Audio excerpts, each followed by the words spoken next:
তাপ তো বেশি 104 মতো আছে, শরীর 106 মতো আছে। তারপর মূল চিকিৎসা হইল গিয়ে প্যারাসিটামল, ঠিক আছে। আর ঘরোয়া চিকিৎসা কিনা শরীর মুছাই ই জেলা তাপ, এটার চিকিৎসা হইল কুসুম গরম পানির মাঝে টাওয়াল গামছা ভিজাইয়া মাথা থেকে পা পর্যন্ত মুছতে থাকতে যত সময় না তাপ সারছে, ঠিক আছে। মুখ থেকে একবারে খোলা গোলাপ আর পাও বুকটুকু দিলে ঠান্ডা লাগে যায় না, সবাই বাচ্চায় দিতে নাই খুঁজতে। মাথা পুচৌকা, মাথার জল পট্টি দরকার, শরীর মুছতে থাকবা। প্যারাসিটামল হইলো 4 বেলা খাওয়াইতা, প্রয়োজনে 6 বেলা খাওয়াই যায়। যারা লিখিয়া দিছি প্যারাসিটামল মানে না পা আর কি এক্সট্রা। আর 101 উপরে গেলে সাপোজিটরি দিতে লিখিয়া দিছি। সাপোজিটরি কখনো একটা দিলাইবা, সাপোজিটরি দিলে তাড়াতাড়ি জন্মাবে। এবং না, সিরাপ এবং সাপোজিটরি একই ঔষধ, একই ওষুধ।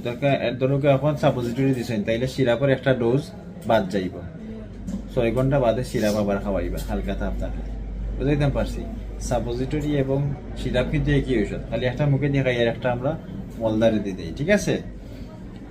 ডোজিং কিন্তু সমান, ও একটা দিলে একটা গ্যাপ যাইব, ও কোনো লইয়া দিলাইবা, তাইলে যাইতে যাইতে কমে যাবে। আর শরীরটা বারবার মুছিয়া দিবা। আর আমি লগে হালকা সর্দি খাসির ওষুধপত্র দিছি, ইনশাল্লাহ কমে যাব।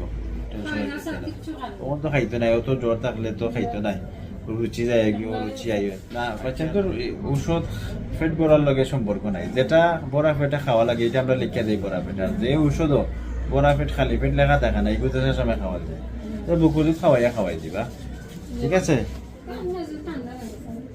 গামলে যেটা করবা, গামলে নিয়ম হইলো শুকনা কাপড় দিয়ে আগে গামটা শুকাই দিয়া, আর জ্বর উঠলে হইলো ভিজা কাপড় দিয়া, আর গামলে হইলো শুকনা কাপড় দিয়া।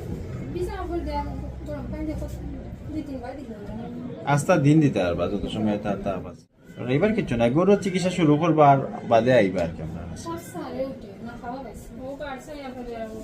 ও দিছি সব জাতীয় ঔষধ, যদি আরো 5 দিনেও সারে না আবার দেখা করবা, ঠিক আছে।